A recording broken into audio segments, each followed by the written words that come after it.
अस्सलाम वालेकुम, नमस्कार, सत श्री अकाल एंड गुड इवनिंग। मैं हूं आरज़ू काज़मी और आप देख रहे हैं पॉइंट ऑफ व्यू। हमें जी जॉइन किया साजिद तारड़ साहब ने, बहुत शुक्रिया सर, क्या जा पाएँ, thank you so much. Thank you. Sir बड़ा हंगामा है, एक तरफ बन्नू के हालात हम देख रहे हैं बार-बार ख़राब होते हैं और बार-बार ये कहते हैं कि जी हम उन दहशतगर्दों को या टेररिस्ट को मार दिया है और फिर दोबारा से एक हंगामा होता है, उस पे भी हम बात करेंगे। साथ-साथ इमरान खान साहब की एक बार 1, 2 नहीं बल्कि 3 ऑडियो आ गई हैं और अब कहा जा रहा है वीडियो आने वाली है खान साहब की। साथ-साथ पंजाब के चीफ मिनिस्टर को हटा के नए चीफ मिनिस्टर के लिए भी जो कहा जा रहा है कि जरदारी साहब और साथ-साथ पीएमएलक्यू के जो चौधरी शुजात में मीटिंग्स चल रही हैं कि वोट ऑफ नो कॉन्फिडेंस कल आ रहा है। क्या क्या कहेंगे आप इन सब पे?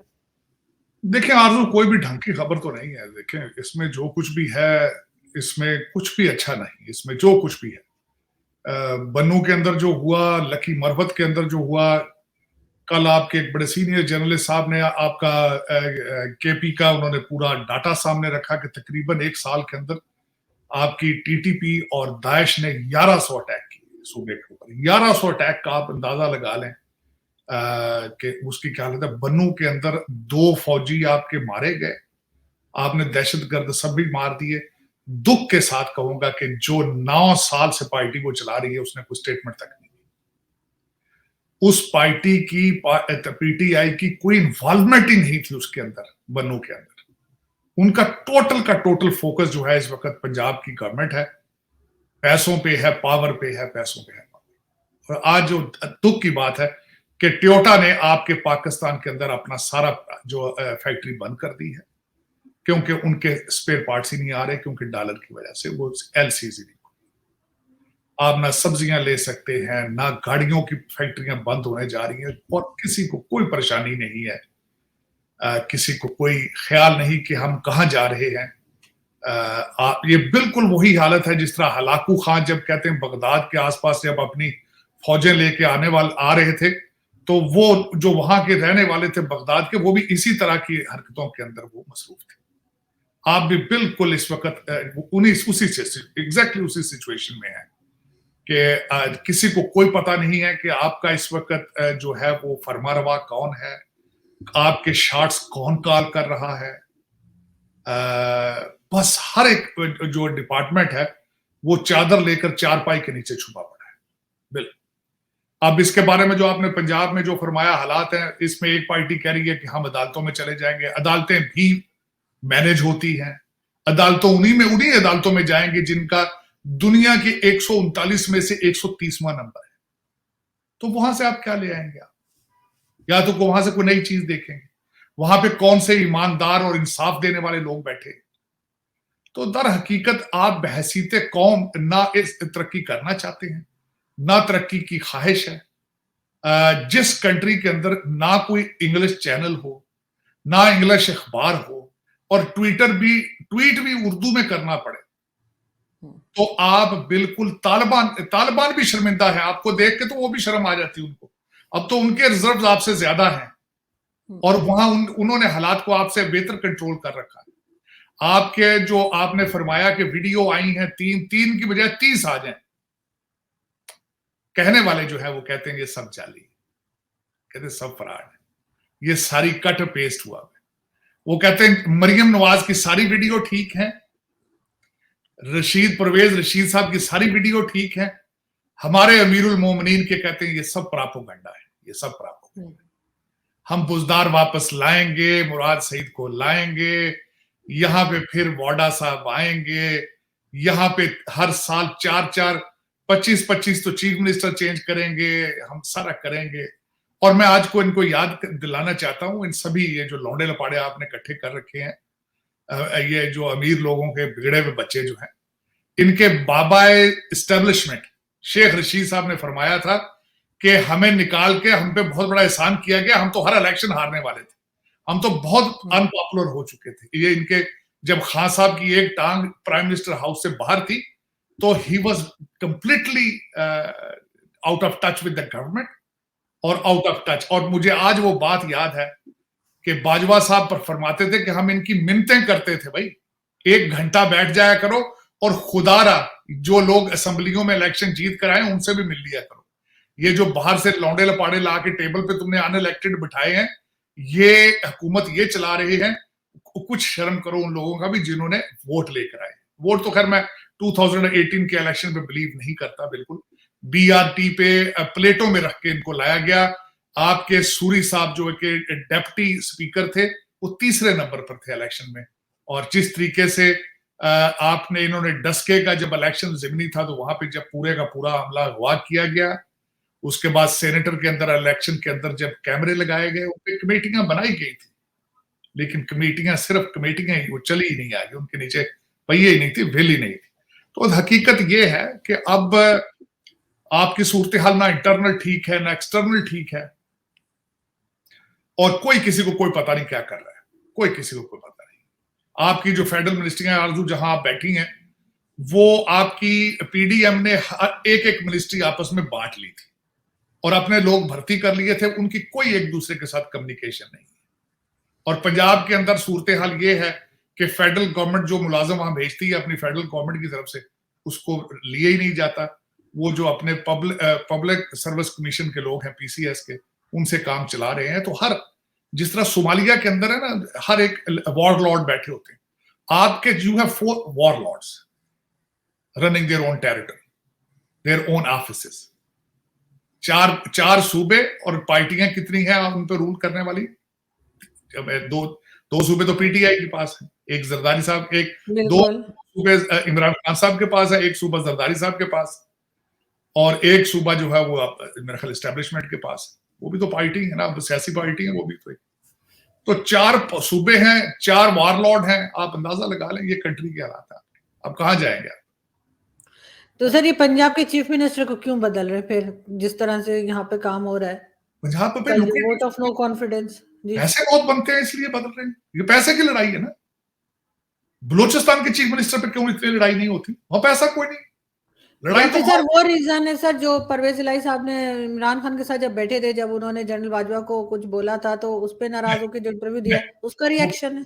वो वजह नहीं है, क्योंकि जब खान साहब उनको मीर जाफर और मीर सादिक कह रहे थे तो फिर क्यों नहीं गुस्सा आया इनको? ये गुस्सा एक रात के अंदर एक स्टेटमेंट, और एक और स्टेटमेंट आ चुकी है कि खान साहब ने एक ट्वीट की है कि उन्होंने कहा कि ये जब मैंने स्पीच दी उसके घंटा बाद मेरे साथ गप्पे लगाता रहा, हंस के बंदा, ये पता नहीं जब गया तो हालात खराब हो गए।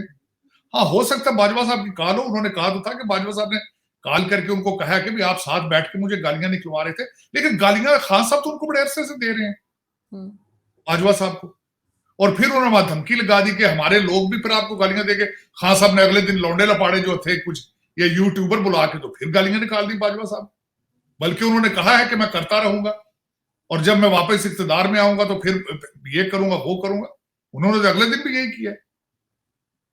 तो दर हकीकत इस वक्त अगर देखा जाए तो खान साहब ने अगला इलेक्शन लड़ने का मूड बना रखा है करप्शन पे और इकॉनमी पे, और जो नून लीग है वो बयानियां ढूंढ रही है। उन्होंने बयानियां ढूंढने की कोशिश की है कि इंडिया के खिलाफ जाए, हम दहशतगर्दी के खिलाफ जाए।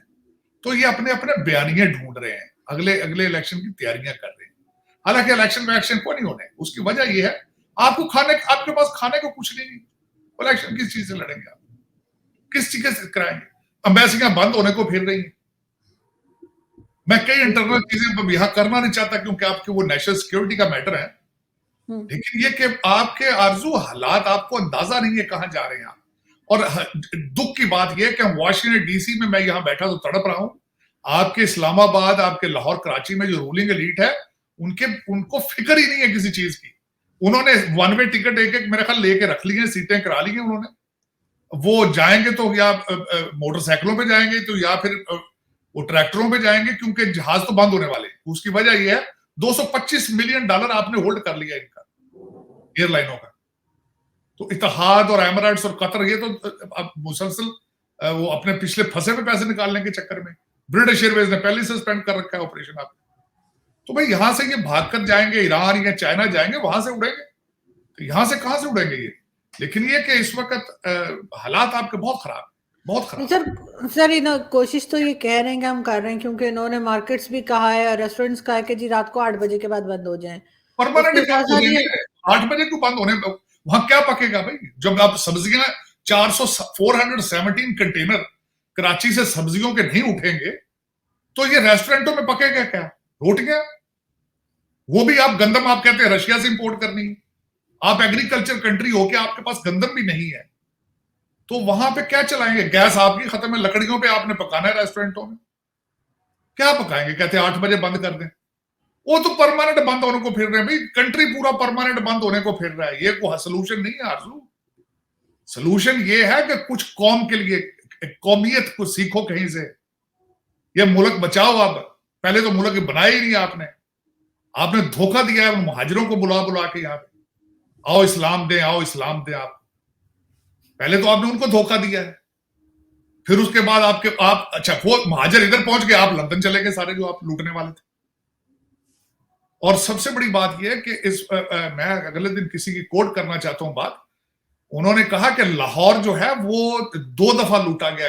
उसकी एक दफा तो पहले किसी की उन्होंने मिसाल दी कि पहले लूटा था, फिर इन्होंने बासर लोग जो आए थे या यहाँ पे जो रहने वाले लोग थे जो ताकतवर थे, ये जो हिंदू सिख अपनी प्रॉपर्टियां छोड़ के गए थे, तो यहाँ पे जो ये सारे बकाया जात जो आपके जो है सारे इन्होंने लूटे कंट्री, उनकी प्रॉपर्टीज, उनकी इमलाक लूटी इन्होंने। और वही हालत है इस वक्त। आप मुझे ये बताएं, मेरा क्वेश्चन मार्क है आपसे भी और 25 करोड़ लोगों से भी, और यार कहते हो इलेक्शन, तो इलेक्शनों में फिर इलेक्टेबल ही आएंगे ना। आपके बाबा कौम जो है अमीरुल मोमिनीन, उसने फरमाया था इलेक्टेबल्स। इलेक्टेबल्स कौन है ये तो डिफाइन कर लो। वो करप्ट लोगों के पोते हैं, दोते हैं, जर्नैलों के बच्चे हैं वो सारे इलेक्टेबल। वही फिर असेंबलियों में आएंगे, वही फिर लूटेंगे, तुम्हें भी मारेंगे, तुम्हें होश ही नहीं है बिल्कुल। ऐसी को बेहिस कौम है, मैं हैरान हो गया हूं कि इन्हें हर जगह पर दीवार पर नजर आ रहा है कि पाकिस्तान डूब चुका है, आधा डूब चुका है, ये टाइटैनिक बन चुका है। तो कुछ शर्म करो यार, कहां लेके जाओगे इसको? अब तो 4 सूबे 4 वॉरलॉर्ड चला रहे हैं, कि इससे भी ज्यादा और मजीद टुकड़े करना चाहते हो इसके? मुझे तो समझ से बाहर। तो सर ये तो कह रहे हैं कि जी इनका तो ये ख्याल है कि ये चला लेंगे, जब भी तो ये सीएम बदल रहे हैं पंजाब का, वरना क्या जरूरत पड़ी है, क्या फायदा होगा इनको नया सीएम लाकर? देखिए नया सीएम के पहले जो एक तो देखिए आपकी पॉलिटिकल सिचुएशन ये है, परवेज लाई साहब की डेफिनेशन जरा देखें, 2 डिस्ट्रिक्ट में उनकी 10 सीटें हैं, तो तिगनी का नाच नचा दिया पूरे पाकिस्तान के उन्होंने। एस्टेब्लिशमेंट अलग, एयरपोर्ट के ऊपर, पिंडी एयरपोर्ट पे बैठी सारी एस्टेब्लिशमेंट, यहां से जहाज में जाते हैं वो उनको वहां मशवरा दे देते हैं, फिर परवेज लाई वापस आ जाते हैं। पीडीएम है वो उनके पांव में पड़ी है, पीटीआई है वो उनके तलबे चाट रही है। किसके चाट रही है? एक ऐसे आदमी की जो सिर्फ 2 जिलों में जिसकी पार्टी है, काफ लीग सिर्फ डिस्ट्रिक्ट गुजरात और डिस्ट्रिक्ट मंडी बहाउद्दीन है, और पूरा पाकिस्तान इस वक्त 3 लोग चला रहे हैं, 3 लोग, तो मुनस लाई, परवेज लाई, शुजात हुसैन। देख सर लें वो तो है एस्टेब्लिशमेंट के, सर वो तो खुल्लम खुल्ला एस्टेब्लिशमेंट के। इसके भी है, लेकिन उनकी सीटें भी तो 10 हैं सारी। कुछ शर्म ही नहीं आती इन पीडीएम वालों को। मैं हैरान हूं कि यार ये देखो क्या पाकिस्तान, ये सियासी सिचुएशन है आपकी, और नेशनल असेंबली के अंदर अपोजिशन ही नहीं है। दुनिया की कोई जमहूरियत अपोजिशन के बगैर चल ही नहीं सकती। जमहूरियत की यह खूबसूरती है कि वहां अपोजिशन जब तक कंस्ट्रक्टिव क्रिटिसिज्म नहीं होगा गवर्नमेंट की पॉलिसीज में, तो वहां पे जमहूरियत नहीं चल सकेगी। सर ये बन्नू को कैसे संभालेंगे? बन्नू की जो सिचुएशन है वो हर 2 दिन के बाद बिगड़ जाती है। बन्नू तो इस मूवी का ट्रेलर था भाई, अभी वो तो अभी ट्रेलर शुरू है, पार्टी तो अभी शुरू हुई है। पार्टी तो अब कश्मीर लेना था ना इन्हें, हमारे पठान भाइयों ने, तालिबान ने, ये कश्मीर लेके देंगे आपको। इन्होंने कहा था कश्मीर लेके देंगे, तालिबान की गवर्नमेंट आएगी तो कश्मीर लेके देगी। आपने भी आरजू इस्लामाबाद में झंडे लगाए थे इनके भाइयों के अपने। आई नो, मैं कहता था भाई ये बहुत बुरे लोग हैं, बचो इनसे, मैं कहता था ये सारे, ये जो आपके हीरो, नेशनल हीरो सारे यही हैं, ये गजनवी, ये बाबर, ये सारे इधर से ही आए थे, ये सारे वही थे। सर आज जो तो मार ख्वाजा आसिफ ने कहा है कि हमने 13 लोगों को मार गिराया, सारे दहशतगर्द मार दिए। ख्वाजा आसिफ का स्टेटमेंट आया। हाँ, अब तो आपने आजाद करा लिया बन्नू को, ये तो आपकी बात ठीक है। मैं तो मुबारक देना चाह रहा था कि आपको बन्नू को आपने आजाद करा लिया। और कंटोनमेंट के अंदर आई वाज सरप्राइज्ड दैट आपका सारी दुनिया यहां वॉशिंगटन डीसी में हंस रही है कि एंटी टेररिज्म सेंटर ही किडनैप हो गया है। इन्होंने टेररिज्म को किस तरह बचाना है, किस तरह टेररिज्म के खिलाफ लड़ेंगे जब अपना सेंटर मेंटेन नहीं कर सकते? तो चले, ये तो अभी ट्रेलर शुरू हुआ है, ये तो अभी पार्टी बहुत आगे चलेगी। वो पठान भाई जो है उनको पैसे कई जगहों से मिल रहे हैं। सर तो उनका ये भी कहना है ख्वाजा आसिफ का कि 9 साल से तो इमरान खान की गवर्नमेंट है केपीके में, तो फिर क्यों नहीं ये सब चीजों पे कंट्रोल कर पाए। वो इमरान भाई जो है उन्होंने तो उस पर कुछ स्टेटमेंट देने से की भी तकलीफ नहीं की, और उन्होंने बिल्कुल उनका सूबा इन्वॉल्व नहीं था इस चीज में। और दूसरा मैंने आपको बताया कि उस सूबे में जहां पे वो 9 साल से रूल कर रहे हैं, वहां पे 1100 अटैक है 1 साल का। कभी बोले उस पर? हाँ, ये बात है कि मलक रियाज ने पेशावर में बैरियर टाउन बनाया, और हमारी फर्स्ट लेडी जो है उसके ऊपर बड़ा परेशान थी कि उनके ऑफिस बंद हो गए थे। 5 कैरेट सोने की जेवरात भी उसी पेशावर के बैरिया को ताले लगे तो खुलाने के लिए खान साहब ने लिए थे। हाँ, अगर मलक रियाज की प्रॉपर्टी बन्नू कंटोनमेंट के आसपास होती तो शायद खान साहब इन्वॉल्व हो जाते। ये बात। लेकिन सर बहुत से लोग ये भी कह रहे हैं कि इमरान खान की जिस तरह की ऑडियो लीक्स आ रही है, इसका मतलब है कि एस्टेब्लिशमेंट ने उनको बिल्कुल किनारे से लगा दिया है, अभी आने का कोई चांस नहीं है। जी, चांस हो ना हो, लेकिन ये देखे ना, ये जो आपके लौंडे लपाड़े हैं, ये बिगड़े हुए बच्चे हैं, वो कहते हैं सारी वीडियो जाली है। वो यहां तक कहते हैं ये तो ऑडियो है, वीडियो भी खान साहब के सामने आ जाए तो फिर भी हम नहीं मानेंगे, फिर भी ये जाली। वो तो मेरा मकसद ये है कि वो तो आपकी जब बात हो एजेंसीज के पास कोई काम नहीं है। एजेंसीज हमारी बैठ के सिर्फ हमारे पॉलिटिशियंस की ऑडियो वीडियो बना रही है, कोई और काम नहीं कर रही है। एजेंसी का यही काम है क्या? आपके एजेंसी सिर्फ यही काम करें। 25 करोड़ लोगों की वीडियो और ऑडियो बनानी हो तो थोड़ा काम है ये? आरजू, ये देख के तुझे, आप कभी इस्लामाबाद में रहती है, जरा मैरियट जाए, सरीना जाए, सारे तो वहां बैठे होते हैं। ये आपकी एजेंसियां 25 करोड़ लोगों के वीडियो बनानी हो और ऑडियो बनानी हो तो आप देखें ना कितनी बड़ी एजेंसी चाहिए आप। तो आप वही हो रही है, आप सबकी वीडियोस बन रही हैं, आपकी सबकी ऑडियो बन रही हैं, फाइलें बन रही हैं, और ये सारा कुछ हो रहा है। और आज से क्या होगा सर? इकोनॉमी ठीक हो जाएगी, फॉरेन पॉलिसी ठीक हो जाएगी, पाकिस्तान ठीक हो जाएगा, क्या होगा क्या उससे? फॉरेन पॉलिसी आरजू मैंने आपको अर्ज की थी, 4 कंट्रीज के साथ आपका बॉर्डर है, चारों के साथ दुश्मनी है आपकी, ये फॉरेन पॉलिसी। और दुनिया से हम मांगते हैं, आगे से दुनिया हंसती है। अब ये हालत ये आपकी फॉरेन पॉलिसी कि आप मांगते हैं, वो हंसते हैं आगे से। तो फॉरेन पॉलिसी तो आपको अंदाजा होना चाहिए कि फॉरेन पॉलिसी क्या है। 4 पड़ोसियों के साथ दुश्मनी, और जहां खैरात मांगने जाए वो आगे से हंसे। तो फॉरेन पॉलिसी ये है। और फाइनेंशियल पॉलिसी ये है कि आपके पास $25 मिलियन गूगल को देने के लिए नहीं है। 417 कंटेनर कराची में सब्जियों के गल सड़ गए हैं। गाड़ियां यहां बनती थी, आज उनके प्लांट भी बंद हो रहे हैं। डिस्प्रीन आपको सर दर्द की दवाई कोटे में मिल रही है, पर एक पत्ता एक पेशेंट के लिए। तो आप कहते हैं कि दिस इज इकोनॉमी। आप भी मजाक करती कैसे? अच्छा, तोशा खाना, उन्होंने कहा तोशा खाना की रिपोर्टें देंगे नहीं क्योंकि इसमें सब जी उन्होंने कहा जब से पाकिस्तान बना है उस वक्त से लेकर अभी तक की दो।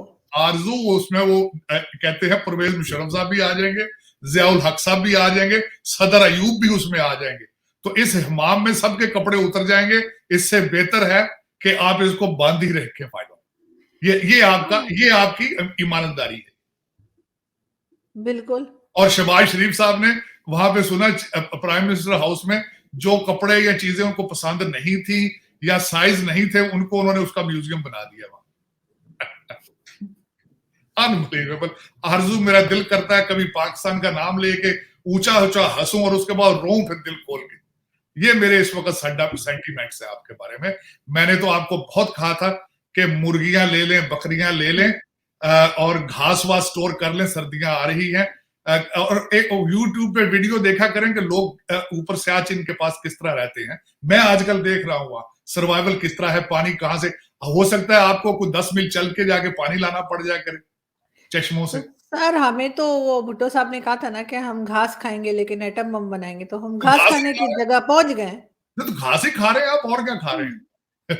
जो मैंने बताया, सब्जियों को तो 417 कंटेनर तो वापस जा रहे हैं जहां से आए थे। अब आपके एरिया में तो घास भी बहुत है, लोग सिंध में और बलोचिस्तान में क्या खाएंगे? मुझे तो उनकी फिक्र है। इस्लामाबाद तो बहुत हरा भरा है लेकिन आरजू, ऐसे मैं हैरान हूं एक भी टीवी चैनल जो है वो इकॉनमी में बात कर रहा हो, एक भी टीवी चैनल नहीं सर, सब के सब सिर्फ और सिर्फ इमरान खान सिर्फ और उसके बाद पंजाब डिस्कस हो रहा है। तो आरजू कभी आपने नोट किया है? आपने मैं नोट आजकल कर रहा हूं बड़ा इस चीज को कि जब ये 16 दिसंबर आया बांग्लादेश का, जब सकूते ढाका, तो उसमें जो मैंने पुरानी सारी वीडियो चलाई देखी, बीबीसी ने भी यहां तक चलाई ऐसी जिसमें उन्होंने इमेज यही दिया था कि इसको गिराने वाले पंजाबी थे। तो सडनली मेरे जहन में ख्याल आया कि अगले दिन जो हमारे जो मिलिट्री चीफ बने हैं, जो 5-6 नाम थे वो जनरलों में से, जिनमें से 2 पिक करने थे, वो सारे के सारे पंजाबी थे। कोई बलोची सिंधी नहीं था उसमें कोई आर्मी जनरल। क्या ये इत्तेफाक है या ये कैसे ऐसे हो गया? सर मैंने तो सुना है कि सिंधी वैसे भी फौज में नहीं जाते, कम जाते हैं बहुत, सुना है, भाई पता नहीं कहां तक ठीक है। हो सकता है कोई गलती से ही आ गया हो सकता है ना, कोई बलोची आ जाए, कोई पठान आ जाए।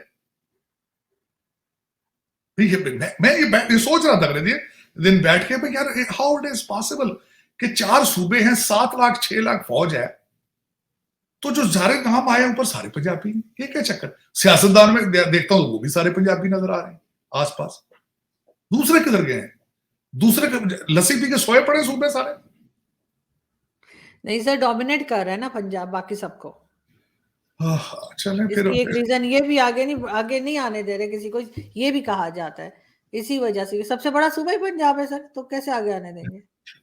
रकबे के लिहाज से बलूचिस्तान है, आबादी के लिहाज से, मगर लोग आबादी के लिहाज से आबादी के लिहाज से पाकिस्तान पंजाब, और फ्रॉड के लिहाज से सबसे बड़ा पंजाब, इसमें कुछ नहीं।